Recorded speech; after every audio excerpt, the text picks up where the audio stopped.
Tá começando a ficar repetitivo o negócio, hein?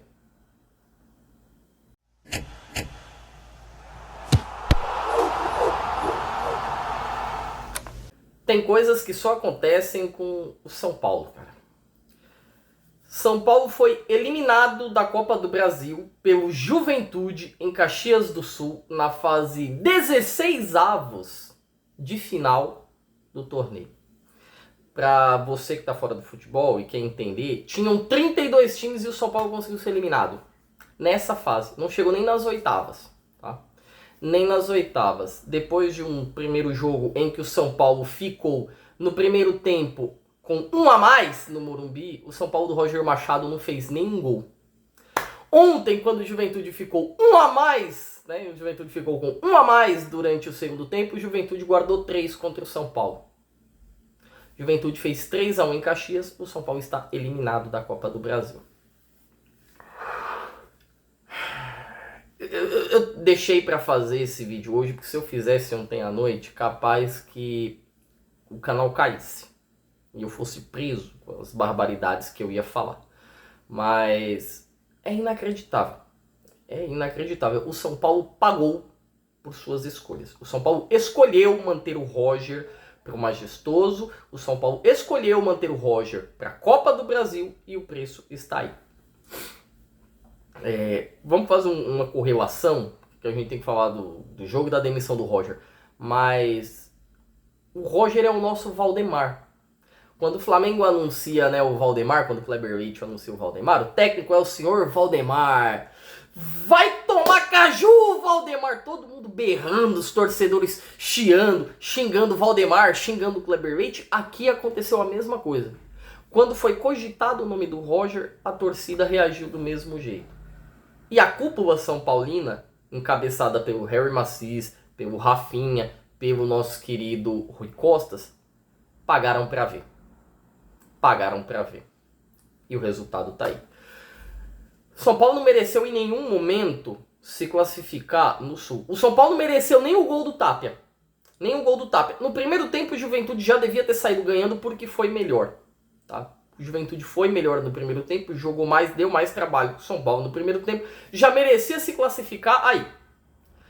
Aí, nós tivemos a lesão do Luciano. Quando o Luciano machucou, eu olhei e falei, ele vai colocar outro volante. Por mais que vão falar que ele vai trazer o Juventude pra cima, ele vai trancar o meio de campo, vai tirar o Cauli da ponta, vai dar liberdade pro Cauli e vai soltar o Arthur junto com o Caleri para deixar o time mais capacitado e mais equacionado ali no meio. Mas não, ele foi com o Ferreirinha. Isso aos 43 minutos, o Ferreirinha entrou. Aos 43 minutos, o Ferreirinha é expulso. Ele deu uma abraçada no Rodrigo San. O Rodrigo San, que já vinha se encalacrando com o Caleri ali no primeiro tempo, né? Os dois vinham se batendo, se degladiando. O nosso querido juiz, né, o Rodrigo Pereira de Lima, não fez nada. E o Ferreirinha, ao entrar, ele entrou, foi acionado e já deu uma cacetada no zagueiro. A bola pegou o braço do Ferreira pegou na nuca do zagueiro. Não tem nem como questionar. A expulsão foi justa? Foi. A expulsão foi exagerada? Na minha concepção, foi exagerada, mas foi justa. Imagina, o juiz vai lá no VAR, dá uma olhada no VAR e o que ele vê é o Ferreirinha dando uma pancada na cabeça do Rodrigo San. É difícil defender também, né? O Ferreirinha foi o típico jogador mais conhecido como asno, tá? Ele foi o asno. E pra mim eu, se sou o presidente, é papo de colocar o jogador à venda. Porque uma coisa é o Luca, com 18 anos, fazer isso. É o Pedro Ferreira, com 19 anos, fazer isso. É o Igor Felisberto, com 18 anos, fazer isso. É o Osório, com 19 anos, fazer isso. Outra coisa é o Ferreirinha, indo para 28 anos nas costas, fazer isso. Já tem a concepção do entendimento e da inteligência do jogo formado.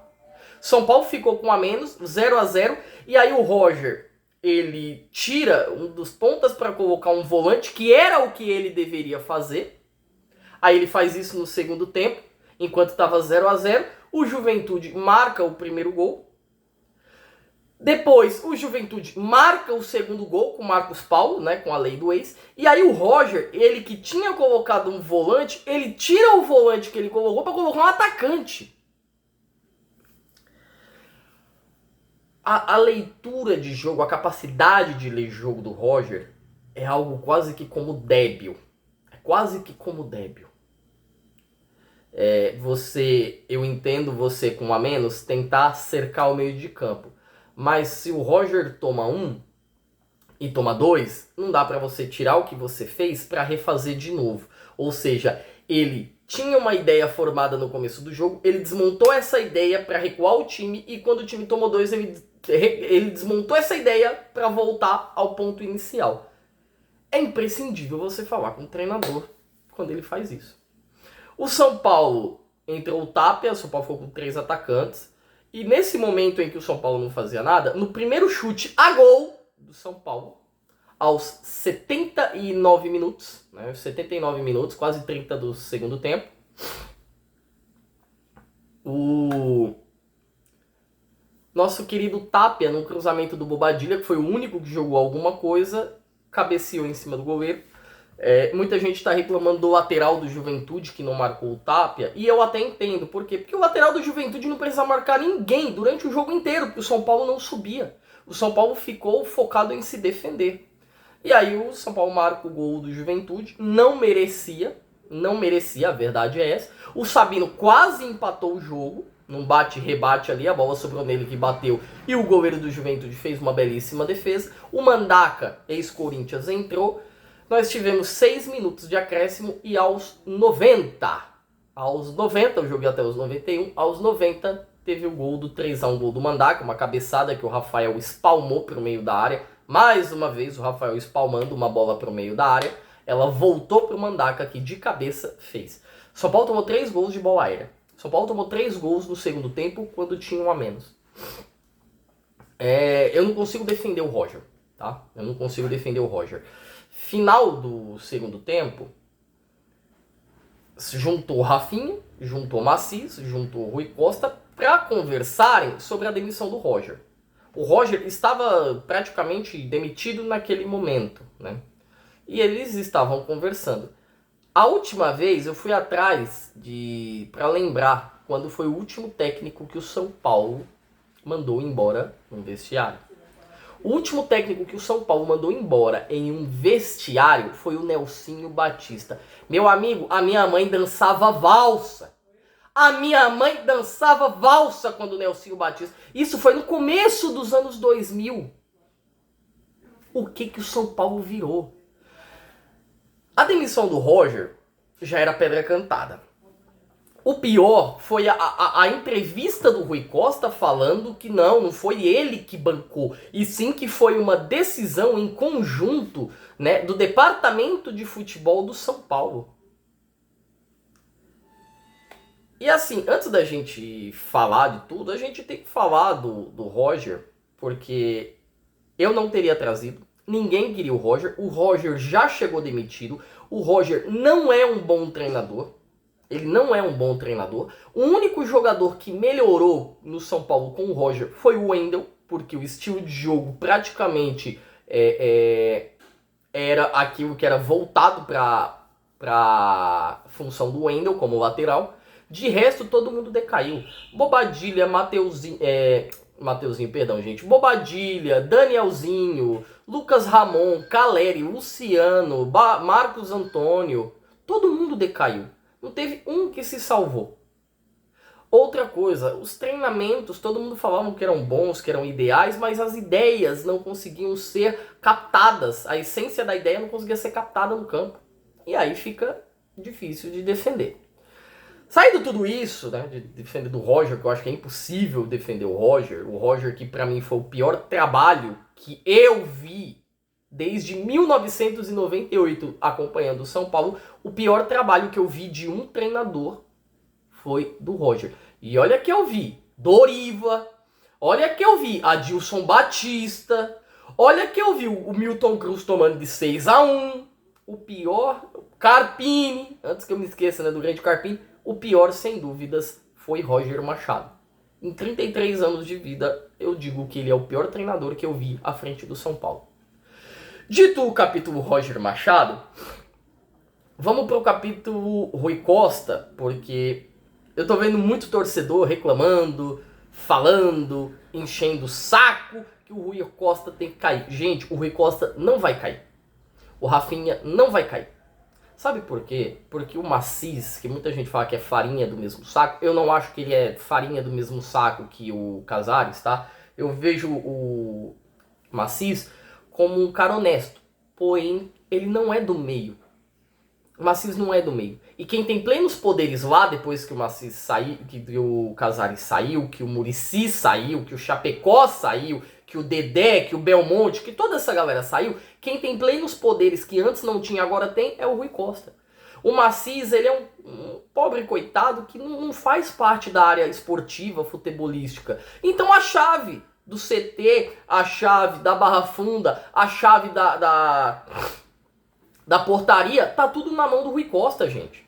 Se o Macis manda embora o Roger e o Rui Costa, é capaz do Macis chegar pro Rafinha e falar: escuta, o que a gente faz agora?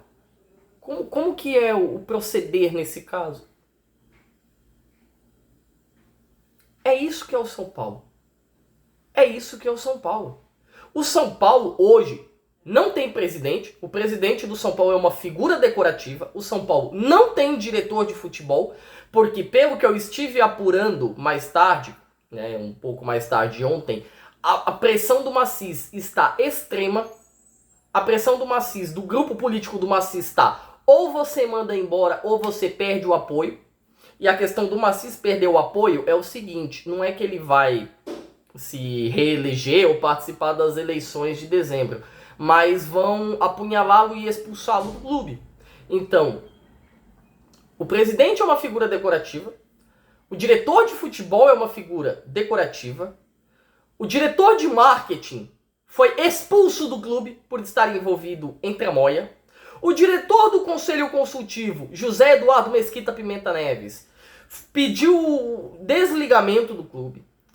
O chefe do conselho deliberativo, que é o nosso querido Outen Ares de Abreu, está afastado até o dia 6 de julho, onde vai ter uma votação para o seu afastamento e posteriormente para a sua expulsão, devido ao mesmo estar envolvido em atividades ilícitas dentro do clube.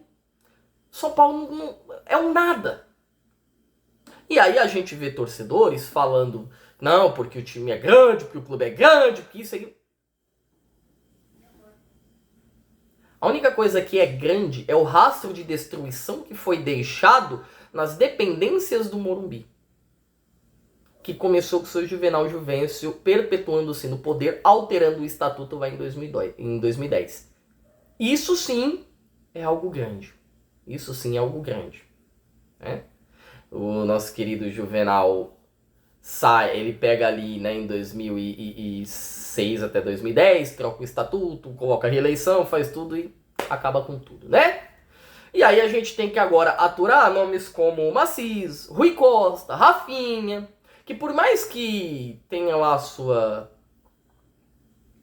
participação nessa demissão do Roger, chegou agora, é bem quisto nos vestiários e tudo. Quanto ao Roger, minha avó sempre costumava falar que onde você é bem quisto, onde você é bem visto, você entra, onde você não é bem-vindo, você não deve entrar. E acho que esse foi o grande erro do Roger. O Roger, ele não era bem-vindo, a torcida não queria, principalmente depois da saída do Crespo, que era uma unanimidade e era querido por entender e saber ler o momento do clube. Chegou o Roger que quis assinar, que quis fazer tudo com a cara dele, do jeito dele. Infelizmente deu errado. O Roger, ele é um cara que tem 17 partidas. São 7 vitórias, 4 empates e 6 derrotas. São 20 gols pró e 17 gols contra. É praticamente um por um. É uma média de 1.13 gols por jogo, 1.14 por um gol sofrido. O Roger saiu com 49% de aproveitamento. O Roger não devia nem ter vindo. Quanto ao Macis, eu acho que quando foi em junho, na pausa para a Copa, talvez o São Paulo mande o Maciz embora, né? O Maciz antecipe as eleições, que é o que eu adoraria que ele fizesse, e que o nosso querido Rui Costa fosse desligado do cargo. Enquanto está tendo essa correria, né, esse calendário, fica bem difícil. Já que a gente já falou da situação, desse clube que enerva os nervos da gente, vamos falar um pouquinho de Dorival Júnior. Agora que o nosso querido Roger foi demitido, fica na dúvida quem que vai ser. E olha assim, já teve gente me perguntando se seria o Felipe Luiz, teve gente falando em Dorival, Marcelo Galhardo, Martim Palermo, Vojvoda, Rogério, Tite, Péricles Chamusca. Eu falei, Péricles só se for o cantor, né, meu irmão? Pô, Péricles Chamusca pra cá. Já ouvi vários nomes e fui apurar. A ideia principal do São Paulo, o plano A, B, C e D, se chama Dorival Júnior. Porém, tem um problema, tá? A fonte que eu fui ouvir falar com ela, ela me disse o seguinte, Fernando, dificilmente o Dorival vem. O Dorival quer vir. O Dorival quer o São Paulo e o São Paulo quer o Dorival. Porém, o Dorival no Corinthians ganhava 3 milhões e meio de salário. Pô, eu ouvi 2,5. Vamos explicar. Quando o Dorival foi pro Corinthians, ele estava ganhando R$1 milhão da CBF por mês por um determinado período de tempo. E o Corinthians pagava para ele e para sua comissão R$2,5 milhões por mês. São Paulo não tem condição de pagar esses valores. São Paulo não tem. O que o São Paulo pode pagar para o Dorival é R$1,3 milhão. Ou seja, ele tem que diminuir em 50% os seus vencimentos. E, segundo o que eu estive apurando, a notícia é, tem duas coisas que afastaram o Dorival do São Paulo. A primeira, o salário. Ele topa diminuir o salário, mas ele quer um salário maior. O São Paulo diz que paga até 1,5, estourando 1,700. Outra coisa, a questão de um time competitivo. O Dorival não quer que o São Paulo vá no mercado e traga um novo Lucas, mas ele não quer esse time porque, no entendimento do Dorival, esse time é um time de meio de tabela. E aí, né, a gente tem que mirar os olhos aqui, ó, pro nosso querido Rui Costa e falar, é um time que briga pra ser campeão, né, diretor? É um time que briga pra ser campeão, né? Olha, eu tenho cara de otário, mas não precisa me fazer de otário não, tá? Por favor. Então, a pergunta que eu fiz foi a seguinte, tá, ok, beleza, já entendi, o São Paulo pode pagar 1,3, mas e se o Dorival vier por esse 1,7? De onde vai sair esses 400 mil? A resposta que eu tive é, o clube não faz nem ideia. Eles vão jogar e o que virar dívida vai pra frente. Olha a situação que a gente tá e o pensamento da diretoria. Eu sou contra a vinda do Dorival. Porque se a gente não tem dinheiro para pagar o Dorival, não faz sentido a gente trazer um Dorival. É simples, gente. É simples, entendeu? Eu uso M. Eu não vou pegar e botar a camisa PP em mim que não cabe. É tão simples, tão nítido, tão fácil. E aí a gente tem vários outros nomes e segmentos. Eu vi que Vojvoda agrada uma ala da diretoria do São Paulo, porém existe o receio pelo trabalho que ele fez no Santos e como ele lidou com a pressão do Santos. E realmente eu sou obrigado a concordar, porque a pressão do São Paulo é maior do que a pressão do Santos. E se ele não conseguiu lidar muito bem com a situação e a pressão dele no Santos, imagine como ele vai lidar com isso no São Paulo. Porque ele estaria exposto, ele não teria o entorno dele, como eu falei, São Paulo não tem diretor de futebol, não tem presidente, não tem diretor de marketing, não tem quase nada lá dentro do clube. Imagine o Vojvoda sendo o personagem principal, tendo que fazer esse time mudar, melhorar, mesmo com o tempo da pausa da Copa, mas ele estaria exposto a tudo de ruim e errado que estaria acontecendo lá. Ouvi o nome de Tite. O nome de Tite também é um nome que gera, assim, um pavor em mim, tá? Porque se for para trazer o Tite, coloca eu lá que eu resolvo. Tá? Eu não sou nenhum expert, mas noção de campo, tática, sistema eu conheço. E adivinhem, Tite Adenor Bach é o nome preferido de Rui Costa! Ei! Vamos respirar um pouquinho, porque sim, o Tite é o nome preferido de Rui Costa e existe uma ala que defende o nome dele desde que não se acerte com Dorival. Então, você sai de Dorival, vai para Tite. Outro cara que é caro, que vai ferrar o planejamento financeiro do São Paulo e nem resultado entrega. E aí a gente tá focando no Dorival, que é um cara caro, que a última vez que ele esteve no São Paulo, eu tenho péssimas recordações quando o assunto é pontos corridos. Se você focar numa Sul-Americana, ok, mas você não pode cair no Brasileiro. E a última vez que o Dorival esteve aqui, o Dorival só conseguiu uma vitória fora de casa num campeonato com 19. Fica difícil da gente defender também. Ouvi que nomes como Marcelo Galhardo, Felipe Luiz, né, Pedro Martins, esquece. Quanto ao nome que eu gostaria muito de ver, que é Martim Palermo, o que eu ouvi da minha fonte foi: é um baita de um nome, só que ele não aceita interferência da diretoria e é encrenqueiro. É um bom nome, mas dificilmente ele viria. Então a gente tá meio preso a Dorival e a Tite. Tá? É o que sobrou. Quanto a Rogério Ceni, eu acho que o Rogério não vai ser mandado embora do Bahia. E se eu fosse o Rogério, nem pro São Paulo eu viria. O São Paulo é uma bomba muito grande para qualquer treinador pegar hoje em dia. Hoje em dia, ultimamente, eu tô preferindo treinar o Mirassol, o Criciúma, o Juventude, o Brasil de Pelotas do que o São Paulo. Porque você fica completamente exposto, você fica completamente refém somente de você. E se você não conseguir lidar com um bom sistema de jogo e os atletas comprando a sua ideia, você vai naufragar como o Roger naufragou em 2 meses. E ainda assim, com a diretoria e Deus e o mundo segurando o Roger. Porque era pro Roger ter naufragado do São Paulo com 1 mês. Isso é o São Paulo hoje. Então ninguém vai querer chegar aqui sem colocar uma multa alta no contrato. Imagina o Dorival. Vem pra cá ganhando 2 milhões. Ele vai botar uma multa de 6. Porque é o padrão. O padrão é 3 salários. Isso se o Dorival não quiser mais. O clube não tem dinheiro, gente. O clube não tem como contratar jogador. Aí vai pegar o que ele não tem e vai contratar corintianar de vez. Já bota o São Paulo logo na B. Porque esse time do São Paulo é ruim. O Dorival quase caiu em 2023. Quase caiu em 2023 com um time 10 vezes melhor do que esse. O Dorival, aquele time tinha Lucas, aquele time tinha o Wellington Rato, aquele time tinha o Beraldo, aquele time tinha o Alan Franco, que era reserva, aquele time tinha o Arboleda. A gente não tem nada disso hoje. Não tem nada disso hoje. Então, olho muito assustado pro horizonte do São Paulo. Porque eu não sei quem é o técnico e eu acho que o próximo técnico vai ter que ser um medalhão, porque se não for um medalhão, a torcida não vai comprar a ideia, vai romper ainda mais. A diretoria não para em pé, tudo que a diretoria está fazendo, ela não para em pé, ela não tem o mínimo de assertividade. O técnico não tem assertividade, o time não para em pé também, nós temos várias lesões. O time do Crespo tinha uma lesão de janeiro, do primeiro jogo de janeiro, que foi no dia 8. Até ele ser mandado embora no meio de março. Uma foi uma lesão do Bobadilha. O time do Roger, no mesmo período, teve 22 lesões. Lesões essas, né, que a gente bota na culpa do nosso querido Paulo Paixão. Então fica... Eu não tenho nenhum tipo de certeza de qual vai ser o futuro do São Paulo. E parece que agora voltou o papo de não pode cair, é 45 pontos. Mas pera lá. Quando que foi certo o torcedor entender e se descolar da realidade ao ponto de dizer que a nossa meta não era 45 pontos? Ela sempre foi. Ela sempre foi.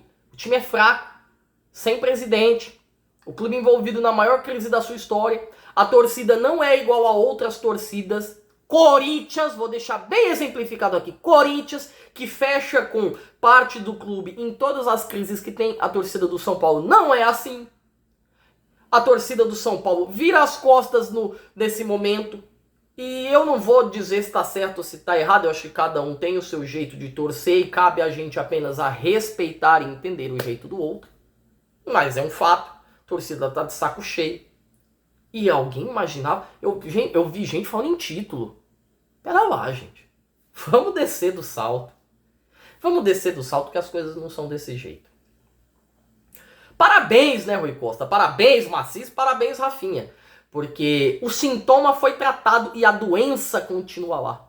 A doença continua impregnada no São Paulo. Continua impregnada. A torcida já sabe que trocar de técnico não adianta, não resolve, não ajuda em nada. Que começaria trocando esse pessoal daí. Começaria trocando esse pessoal. E muito me assusta também quem são os dois, né? Os dois que serão a sequência do plano do nosso querido Maciza ali, tanto da oposição quanto da situação. Os nomes já estão definidos. E eu olho assim com desgosto para o que vai ser o São Paulo nos próximos anos. SAF, sim, o São Paulo vai virar SAF, tá? Eu acho que a maioria dos clubes do Brasil vão virar SAF por causa da reforma tributária. Mas não pensa que aquela SAF que vai arrumar a casa, que vai arrumar tudo, com as dívidas e tudo. Não, esquece, tá? Esquece, torcedor, esquece isso. O que nós temos hoje é um cenário de terra arrasada que é replicante dos últimos 10 anos. Desde 2015 eu acompanho a mesma coisa no São Paulo com mais fervor. Porque se eu for trazer para trás a zona e o... Eu vou até ficar quieto, porque senão realmente o meu advogado vai falar assim, fio, aí fica difícil de defender. Mas a zona que o São Paulo está envolto, ela está dentro do clube desde 2010. Já vai para 2 décadas. E torcedor, volte ao estádio, volte a apoiar, volte a ajudar, volte a comprar briga, comprar barulho, porque senão você vai ser rebaixado esse ano. Você vai ser rebaixado esse ano. São Paulo tem Fluminense fora de casa, aí vai ter o O'Higgins, aí depois vai ter o Remo e depois tem o Boston River, né? Fluminense e Remo fora de casa. Nenhum desses 2 jogos do Campeonato Brasileiro o São Paulo vai ganhar, nenhum. E lembrem-se, de onde estamos para o Z4, são 2 rodadas e 6 pontos de diferença. Me diga aí, o que você acha? Quem que é o atual grande câncer do São Paulo Futebol Clube? Onde que está o problema? É Rui Costa? É Rafinha?